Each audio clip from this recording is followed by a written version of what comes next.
Welcome to another episode of What to Say and How to Say It. I'm Nina Rosner, and I am here with a very special guest today. We're calling her Sally. She's anonymous to protect her family, but she has a great story to tell of God's goodness and a testimony of what the Lord can do when a woman follows him with all her heart. This is an important topic for all of us that are married because when we when we focus on what we want and we're not about God's business, boy, do we get off track fast. And then we lose the motivation, we become hopeless, we get spun up, and the next thing we know, we're thinking about divorce. I had a somebody message me this afternoon that was 100% sure her husband was having an affair, and she had the evidence for it. And then she realized that she made a mistake, like just like that, like within 5 minutes of the accusation, she found the evidence that it was not true. She almost accused him of all sorts of things. And how many of us have been in that situation where we think something's true or something is true and we go flying off? We are reactive, we are emotional, and we don't walk through that with strength and dignity. Well, if we want to navigate marriage well, we need to know how to become women of strength and dignity. And I've got to tell you, this woman, Sally, is amazing in that space. I've known her for a number of years, and I'm going to let her tell you some of her story. But I will say she's gone from where she was, and I'll let her describe that, to being somebody that is facilitating strength and dignity locally in her world. So that's what God's done in her life. But let's check in with Sally. Hey, girl, glad you are here. Thank you so much for doing this today. Yeah, thank you for the honor of being on the program. Um, Gosh, where to start? I want my focus to be on me. So, my background had a significant amount of abuse, had a prior marriage that was abusive for 17 years.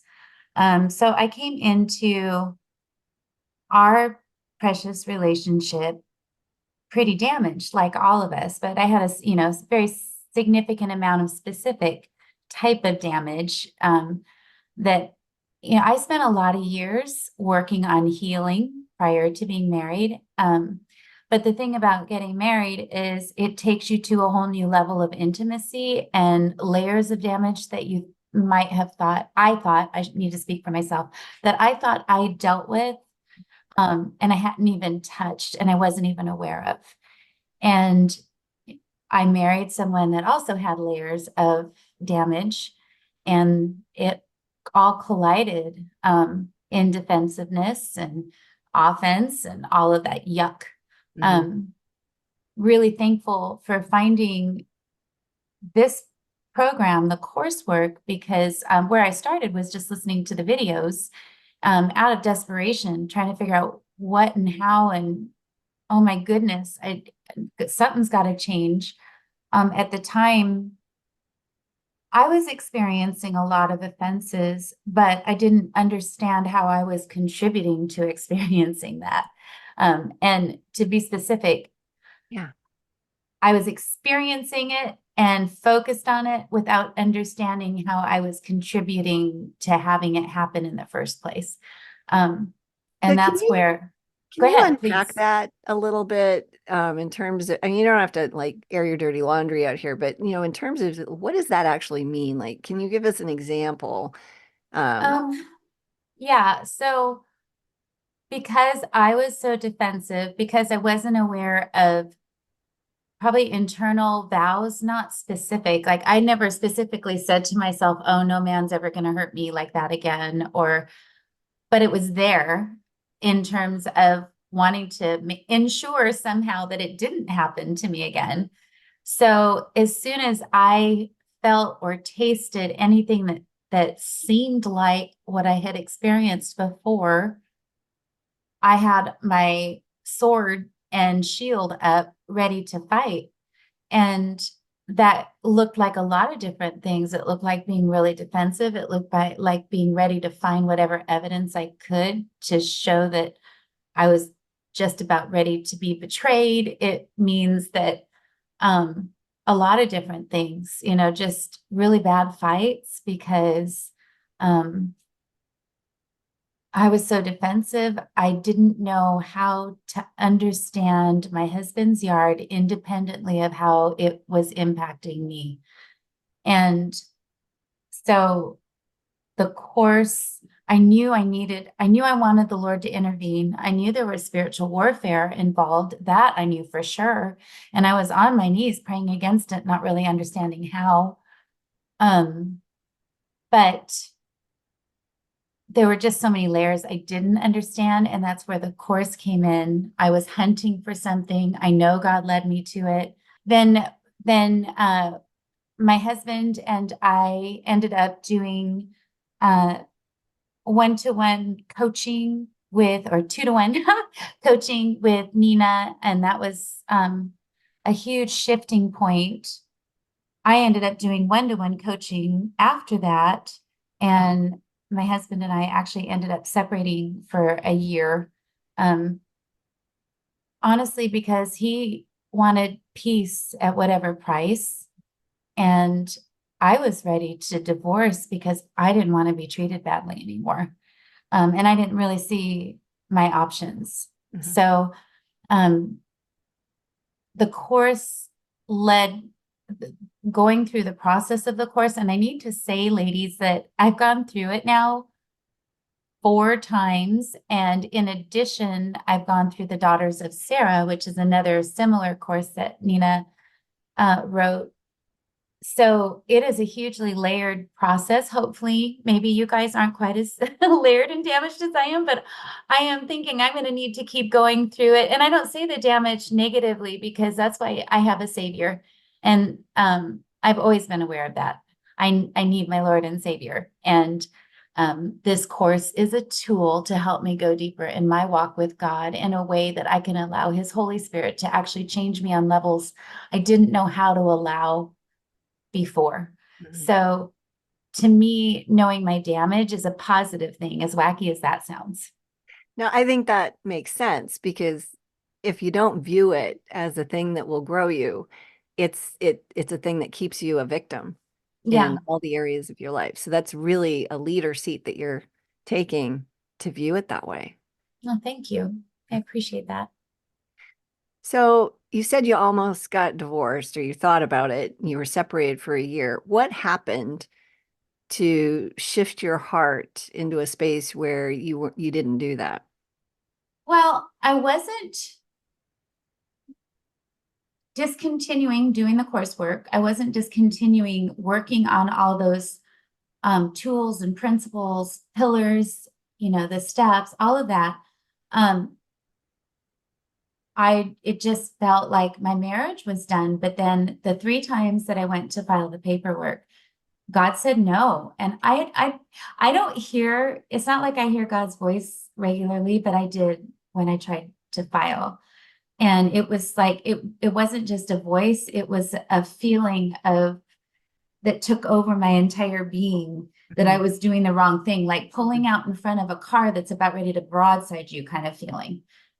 And um, then slowly we started making some progress in the little things in Mhm. communication. Um, then as I was praying about it, and I have a hard time timelining it, so that those circumstances probably from January to Marchish, and then around March, I started feeling the Lord telling me that I'd be moving in October, and I argued a lot. And what's funny about that is fast forward, as I became more confident that I'd be moving, we tried to speed that up and it did not happen and could not happen. And literally moved the second week of October, even though we tried to make it happen at a different time. So that was when the window opened exactly as God said. And I think He did that for me because of His mercy. He knew I needed to have that little tidbit of a stamp because it was really hard. I went from being in pre-training. We were a military family, son's military, dad's. So, you go out and they train ahead of time to get conditioned and, all of that stuff. I went from being in that phase to being in the in the trenches, and it wasn't the prettiest thing on the planet. Mhm. So Mhm. that stamp of God saying October, even though it was one little thing, it was a big thing. And I kept going back to it Mhm. when we were having a really rough time and facing all those obstacles of reintegration. So You've mentioned small things a number of times. How important are they? hugely important because I would get so focused on the big things, and it's the small things that lead to the big things, Hmm. and they add up to the big things. So I teach kindergarten now, and one of the things that we're working on is word problems and having things represent totals. And, 2 apples plus 3 apples is a big bucket of 5 apples. And so that is like the perfect example to me Yeah. that that little apple, but then this little apple and that little apple, and all of a sudden I've got a bucket of apple, and it's a big heavy thing, and it can either be a heavy good thing or a heavy negative thing that's, impacting the relationship.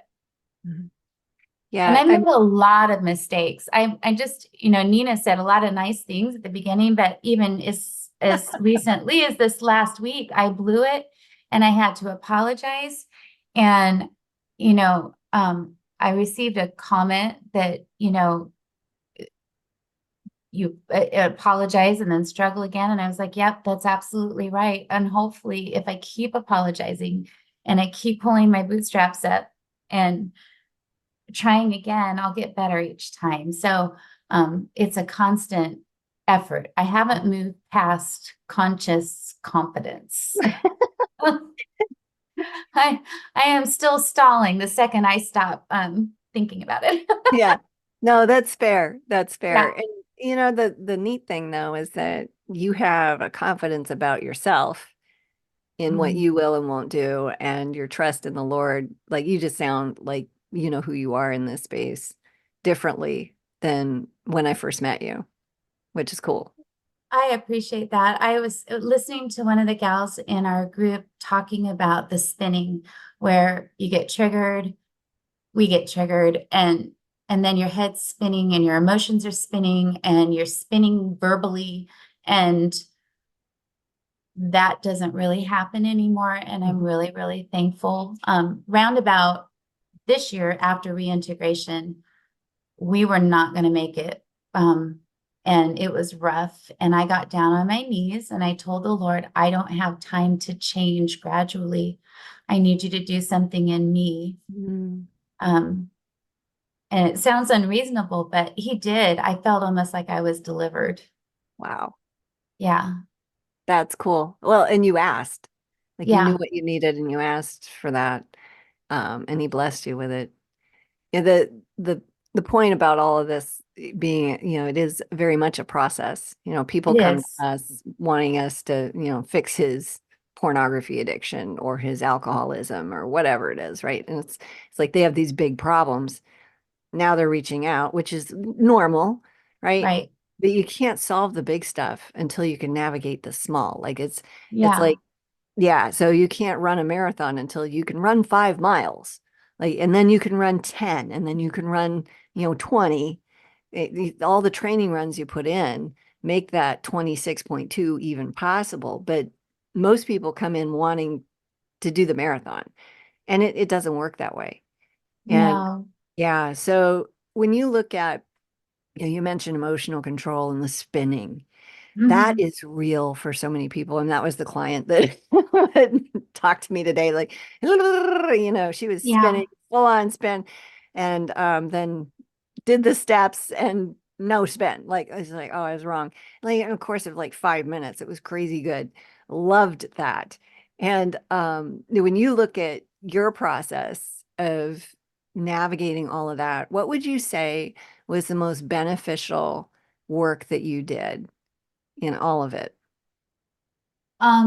There's a few things. The first thing would just be getting on my knees and telling the Lord, well, my finger changing from being so hyper focused on how my husband was impacting me Mm. that is true. We do get impacted by our loved ones. It's Yep. not, but I was well, not solely, I was highly focused on how it was impacting me. And even though I knew I needed to change, I couldn't get past the impact. Hmm. And so that was a big deal, utilizing the steps to be able to get past the impact and actually allow the Lord to put a spotlight on me. And then continuing to do that as a practice. Um, Also, one of the things that's really driven home is not taking things personally. Things still feel personal when it comes to the areas that I would get triggered, but I know that I need to get my way through it Hmm. because it's not somebody else's struggles and sins are not personal. They feel personal, but they're not personal. Hmm. And I've gone from knowing that academically to being able to embrace that most of the time. And when I don't, I'm pretty quick to be able to self-correct within a day or so and get myself back on track. With the Lord's help, when I say myself, that's God working in me as I work through it with Him. Um, Being in that daily word, being in my word every day is so important because His Holy Spirit needs to be able to speak to me. And if I'm not letting Him do that and having that boundary, Hmm. um, everything's shot. And then um, recently I've been picking back up a structured journaling, not loosey-goosey journaling. I actually started doing the 5-minute journal. Hmm. Um, and for those that aren't familiar, it goes through structure. It's literally 5 minutes and it says, I'm grateful for 3 things. What could make today great? 3 things. Daily affirmation, 3 things. Highlights for the day. And then what did I learn today? And I've been doing that really faithfully. Um, and that has, because my word for the year is intentional. Um, so just some uh, specific things, but I would say just not taking things, or well, I shouldn't say not taking things, but knowing things aren't personal is Yeah. pivotal. So let's talk about that for a minute Yeah, for because sure. so when you're a woman that one is at that point where things are so bad and we don't start off in the place of, well, stop taking everything personally, it's not about you, like that may be Hmm. true, but they can't hear that. um Hmm. so we listen to their pain and we validate their experience because it is real and it does hurt, Hmm. and they need that before they're able to start seeing anything any different. um and I remember doing some of that with you, and gosh, I won't get specific, but you're not any different than anybody else, and me too. Like, when Hmm. your marriage is a mess, it's like it permeates every piece Everything. of your day. Yeah. Yeah, like you've got this weight, this wet blanket or something heavy that just hangs over all of it. And Yeah. that's women for you, because our brains are like that. It's all connected. Um, and and so when we're talking about how do you move into a space to so you grow in your ability to not be a victim, if you will. So what did you do, and what was that like for you, and what advice can you give people that want to get to that space? Because Yeah. if they don't, then they can't impact their circumstance because they're stuck in hell. It is Right. hell, right? Then we want to be able to have influence. So we got to get from hell into sanity and reality and navigating with wisdom. So talk to us about your experience with that, because you really grew in that space. Yeah. Even as you're talking, I'm all teary-eyed. I think the first thing is just recognizing the spiritual warfare taking place in your marriage. There's a place in the course that helps us learn how to reclaim that spiritual ground and then talks about the reconnection process in the relationship. It's all in that same chapter. And I think understanding how the spiritual warfare interconnects with our ability to work through our relational issues is huge. Working our steps, all of that stuff that we learn as basic tools And then understanding that, and it's funny because, so I mentioned background in abuse. My kids obviously asked me, why did dad do that to us? Why didn't he love us? And I said, well, he did. And then had to explain that. I was able to explain it to my kids, but never actually understood it for me. And Mm. that is that there's an there's a difference between the impact it has on you and it being personal. So, and the reason that we feel like it's personal is because the impact and the personal feel joined. Yeah. And so I think as we start to mentally discipline ourselves to recognize the impact these actions are having on us, and then the whole thing of asking ourselves, okay, what boundary do I need? All that junk, but how is it impacting me?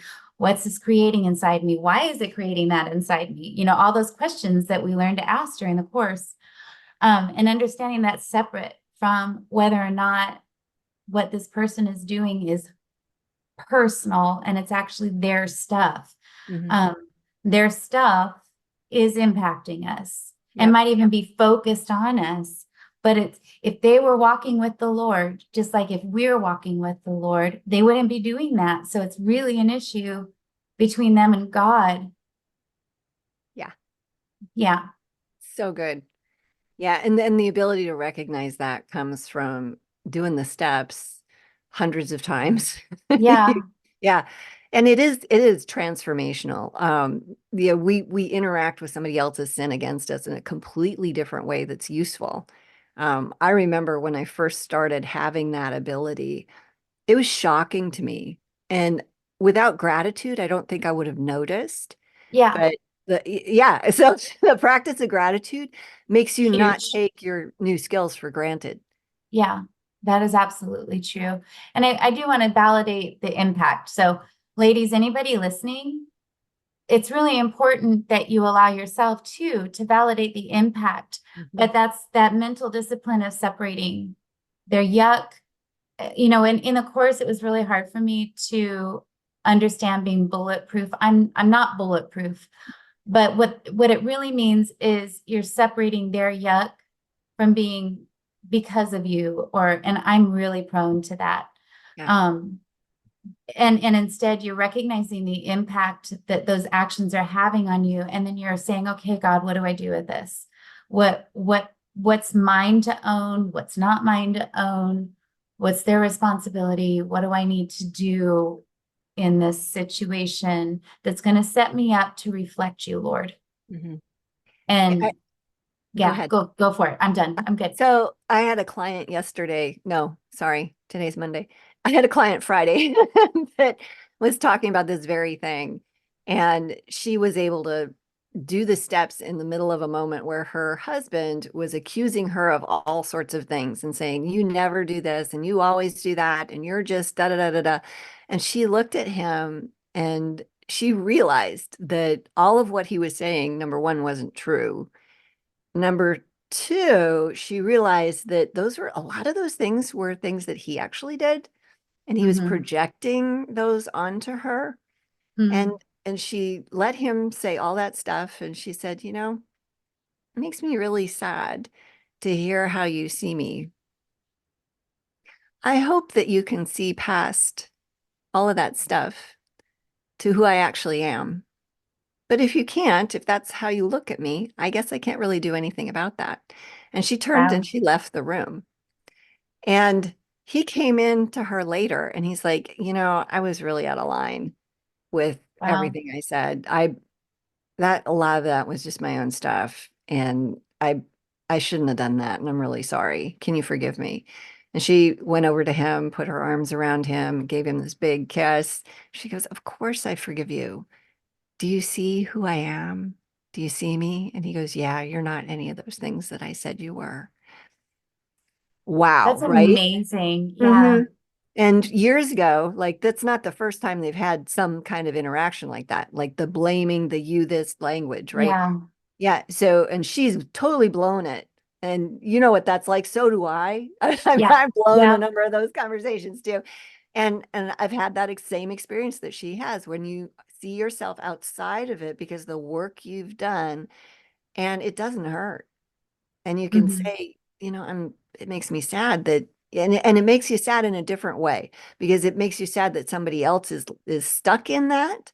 Like it's compassion sadness versus, oh, I'm so wounded and he has to see me and he can't hear me and I'm not a person until he does, I can't believe he blah blah blah, and you're blaming. When we get out of that, then there's freedom there. And then we can Yeah. interact in the spirit, like you were talking, because if we're spending time with God, God's going to give us exactly what to say and how to say it in that moment. And then we do, and then we have an impact that's different. But to your point earlier, it is so normal to get seriously tipped upside down by being in an environment where you're constantly told who you are and it's evil. It's hell. Yeah. That It's good. is legit. It's tough to bear up under that. Yeah. But so did you experience coming out of that to a certain degree? Like what did you do to manage that experience for yourself? Um, well, I think that your client's example is really perfect, honestly, because what she did was she respected herself, she respected him, she didn't interact with evil, but she still showed him love Yep. and she still gave room for reconnection. And I mean, what a beautiful example that I aspire to. So I do it okay sometimes and not okay others. Mhm. But I would say you just as an answer to your question, that's a perfect example. And again, I keep saying this, but recognizing the spiritual warfare and knowing that not everything that goes in my head is from God, that the enemy puts thoughts there and the enemy puts thoughts in my husband's head. Yeah. And he's out to divide and remembering that sometimes that's intimidating, I'll be honest.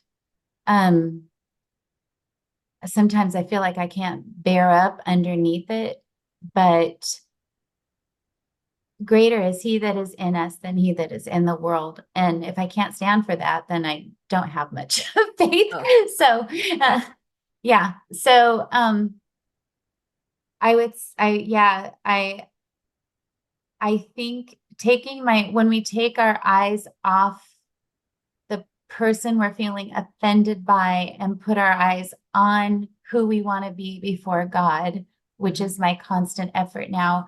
About 2 years ago, I experienced for the first time after a lifetime of a lot of abuse, feeling like God's daughter. Hmm. And my friends who have known me for 30 years would all attest to that shift that I finally understood being God's daughter and started seeing who I am to him differently, which has helped me be in the process of learning the whole idea of you teach people how to treat you and all of that stuff and knowing how to do it in a way that's not demanding, but respectful and caring and reflective of the Lord. Yeah, that's beautiful. And I think you got to that place because you are relentless around ask, seek, knock. Like you you pursue the Lord consistently and have done so for years. And that is where he meets us. And Mhm. when we have that realization, it's like, whoa, it does change everything. It's It pretty cool. does.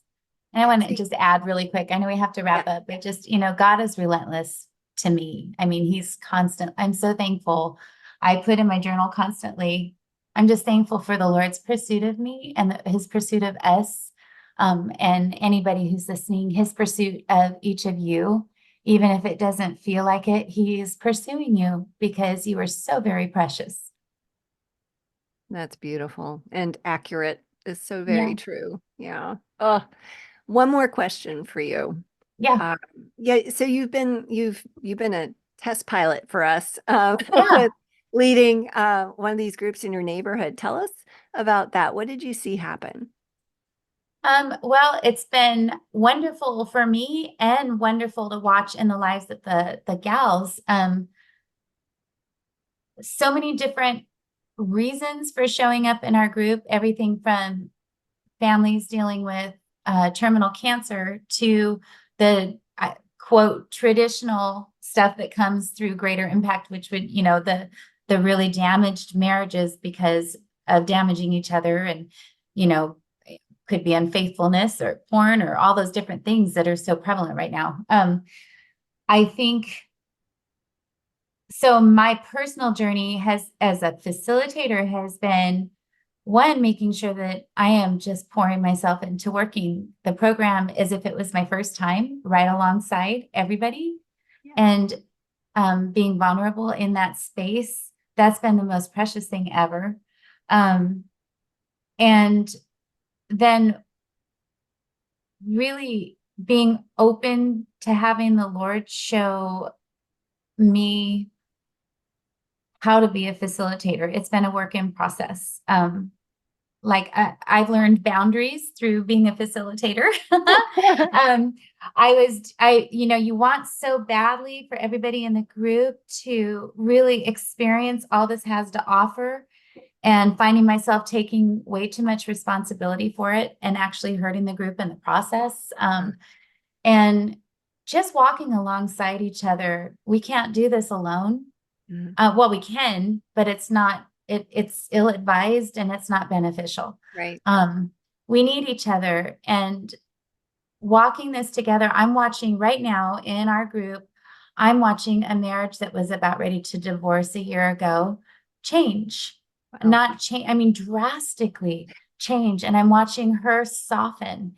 And he hasn't really changed anything, but the beauty of it is as she's changing, he's naturally responding in Yeah. change to that. Yeah. And so those natural insulating boundaries are happening, and she's not demanding them. They're just Yeah. happening. Yeah. It's That's amazing. transformative. And it's such a great seat to facilitate that. Like, I love what I do because same experience. You just see people's lives get overhauled. It is such a joyful experience. And like you, when I first started doing this, I took on too much responsibility too, because you want to love them into it, but you got to let God do it his way and his Yeah. timing. And yeah, it's hard. It's kind of like raising kids. You watch them make mistakes and then they're like, well, I did this. What do I do? I'm like, well, okay, let's see if we can clean this mess up. You know? Yeah.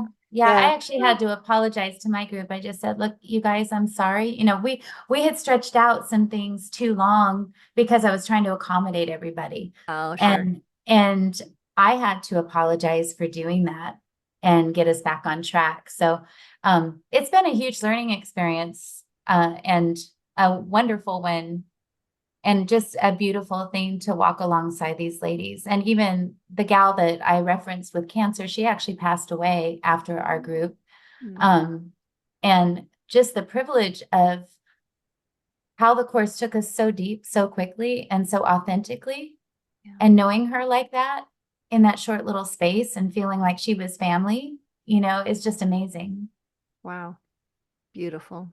Well, I just want to appreciate you, Sally, for being vulnerable with us today and for taking on leadership and ministry with us with your neighborhood. That's awesome. Thank you so much for spending time here chatting with me today as well. It's been beneficial to people that are wondering, what is this thing about? How do you get involved? What would you want to do? And I just want to toss it out there that if you're in a struggling marriage and you don't know what to do, check out greaterimpactwives.org, greaterimpactwives.org, and there's a way to get involved with us. And you too can start navigating, finding the joy that God has for you in this life, the freedom that He has for you. And you can make an impact that is just beautiful for Him and for your family this side of heaven. So I just want to invite you to check out the next episode. If you're dealing with conflict, there's some good tips in that. And if you're not subscribed, please go click on that little button down below and subscribe to our channel. And we'll talk soon. Thanks so much for coming by.